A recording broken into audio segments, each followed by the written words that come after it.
बस 24 घंटा के मोहलत हमनी के और दे दी। वो सब पाताल में छुपल हो की तो हमनी के ढूंढ निकालब। हाँ मलकिनी, सिर्फ 24 घंटा।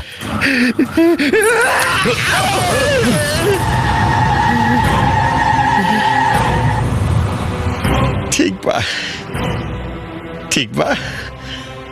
हम तो दोनों के एक और मौका देता नहीं। 24 घंटा, 24 घंटा।